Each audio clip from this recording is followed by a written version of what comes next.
Good morning, students. As we have studied about the features of the company and memorandum of association, articles of association, in a same way there are different types of companies are also there. Those companies are divided into three categories. Likewise, the first one is incorporation, second is on the basis of liability, and the third is on the basis of control. Now students, on the basis of incorporation, the very first point is a charter. Now the word charter, it was given as a royal. The meaning is chartered as a royal word. In the beginning of the centuries, when many companies were there, but those companies were ruled by the kingdom or the king or the queen. So those companies which are ruled or owned by the king or queen, it is called as a chartered company. We can take the example of East India Company. As you know students, for I think more than 150 years, this company ruled us in our country. We were the slaves under this company, and the original owner of this company was Queen Elizabeth. In the same way, there are Bank of Australia. It was ruled by the King of Australia during those times.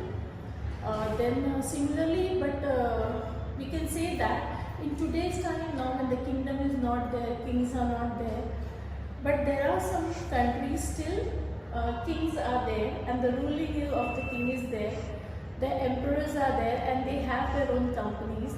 For example, UAE, that is a United Emirates, still there, the kings are there and the companies which are formed there, the ownership is of the king only there. Now come to the second part, that is a statutory. Now statutory comes from the word statute. Statute means an act. So any company which is formed with the help of any act or any legislation, that is called as a statutory company. For example, LIC.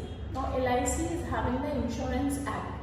The LIC works with the help of the Insurance Act. In the same way, RBI, Reserve Bank of India.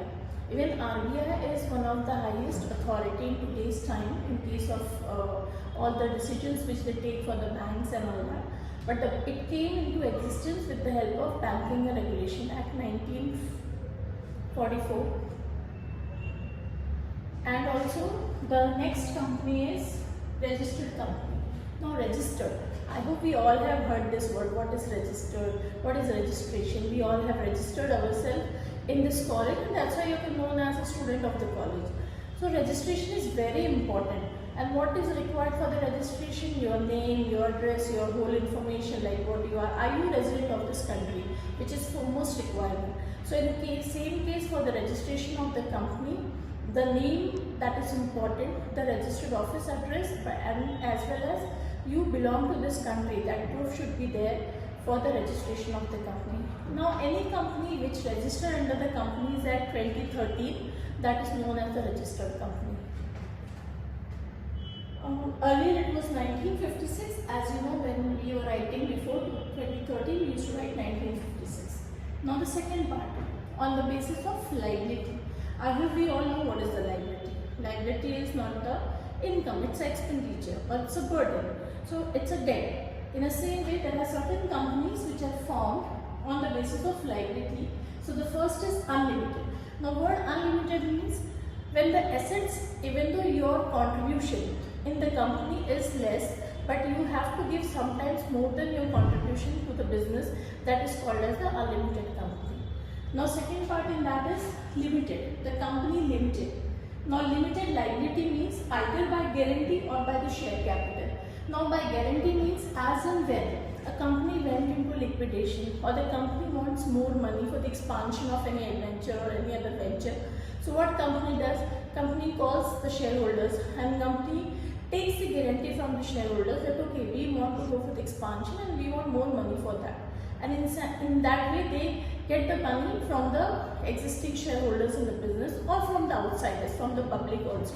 That company is called as by guarantee and not by share capital.